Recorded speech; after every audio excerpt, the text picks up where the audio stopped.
mais tu dois essayer de proposer quand même autre chose, quoi.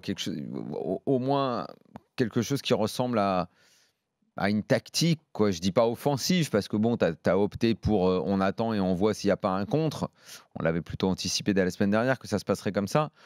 Mais là, si en plus derrière, même dans le côté un peu baston, tu te prends une paire de gifles comme ça, parce que là, franchement, c'était un môme qui, dans la cour de récré, prend une paire de gifles, quoi. T'as le grand qui est arrivé, il fait le ballon, il est à moi, donne ça.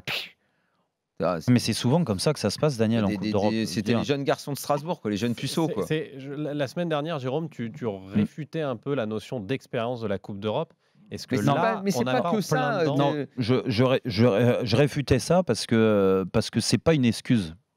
C'est pas une excuse. Le contexte. C'est pas une excuse, mais là, ça a été un vrai plus pour Francfort. Mais non, mais ils ont été vicieux. Le public a été vicieux. Moi, je vais te dire, ils ont fait ce qu'il fallait. Je vais te dire, c'est l'inexpérience strasbourgeoise, elle est logique quand je vois le niveau des joueurs. Voilà, c'est tout. C'est dur ce que je dis. C'est pas. Mais encore une fois, je veux pas tomber sur Thomasson, le milieu de terrain qui a été catastrophique, complètement dépassé aujourd'hui. Thomasson, Martin, Liénard.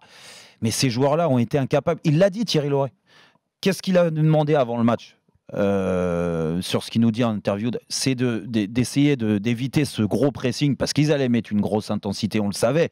L'impact pour revenir tout de suite au score, pour les faire douter avec cette ambiance, le premier quart d'heure allait être compliqué. Ils prennent pas de but en plus. Ouais. Mais malheureusement, avec le ballon, dans l'utilisation du ballon, ils ont été incapables d'écarter le jeu, de trouver Zoé, de trouver Lala, d'anticiper, de trouver Carole un peu plus haut.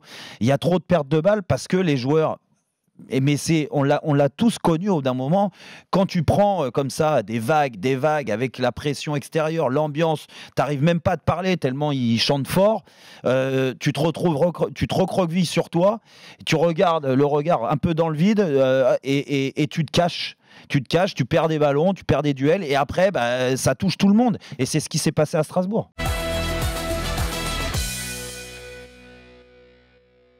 Lyon, ce serait terrible vu le coup de bol qu'ils ont au tirage, que ça se passe pas bien.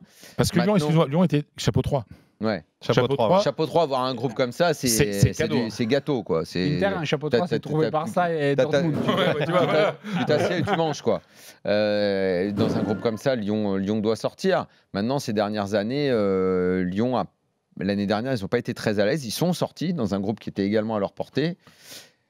Je pense que Lyon, je mise dessus, ok. Et Lille, je ne sais pas ce que peut donner Lille en Ligue des Champions, mais pour un chapeau 4, c'est vachement bien. Ce groupe-là, c'est pas si mal. Tu peux avoir pire en tant que chapeau 4. Daniel, parce que c'est exactement ce qu'on disait. Chelsea, il y a des inconnus. Valence, il y a des inconnus. Voilà, donc Lille peut tirer.